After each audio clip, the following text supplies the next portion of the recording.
जय श्री कृष्णा, जय श्री राम। आज हम कार्तिक मास के 10वें दिन सुनेंगे ईली और घुन की कथा। कार्तिक मास में ईली और घुन की कथा सुनने का बहुत महत्व है। सुनते हैं। बहुत पहले की बात है, एक थी इल्ली और एक था घुन। एक दिन इल्ली बोली, आओ घुन, कार्तिक का स्नान करें। घुन बोला, तू तो गोरी पड़ी है, तू ही नहा ले, मेरा तो मोट बाजरा पड़ा है, मैं तो नहीं नहाऊंगा। मैं तो हरे बाजरे का सीटा खाऊंगा और ठंडा पानी पीऊंगा।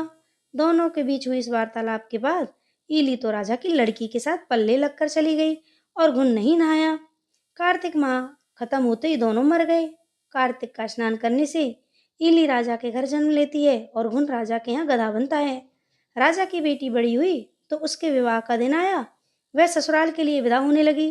विदा होने के समय अचानक ही बेटी की बैलगाड़ी रुक गई तो राजा रानी दोनों बोले, यह बैलगाड़ी क्यों रुक गई?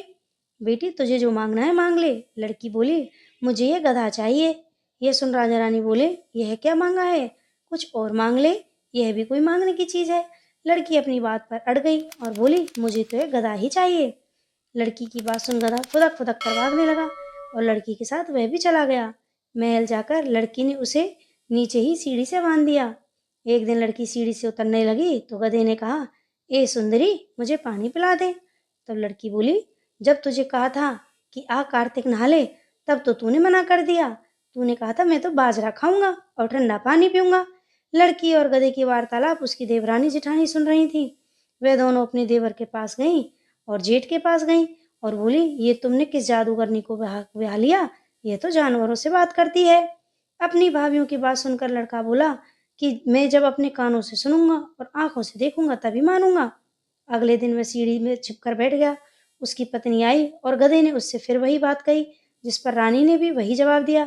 यह सब देख राजकुमार तलवार निकालकर सामने आया और बोला कि तुम जानवरों से कैसे बात कर सकती हो, कि औरत का भेद नहीं खोलना चाहिए। लेकिन वह अड़ा रहा कि नहीं, मैं तो सब जानकर ही रहूंगा। राजकुमार की जिद के आगे उसकी पत्नी हार गई और उसने पिछले जन्म की सारी बातें उसे बता दी कि वह इल्ली थी और यह गधा घुन था।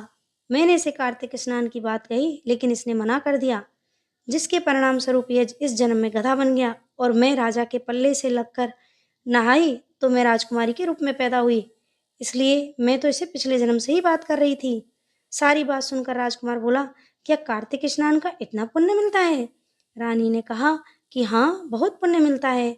अपनी पत्नी की सारी बातें सुनकर राजकुमार ने कहा कि यदि कार्तिक स्नान का इतना महत्व है तो हम दोनों जोड़े से कार्तिक स्नान करेंगे और दान पुण्य भी करेंगे ताकि आने वाले समय में हम सुखपूर्वक रह सकें।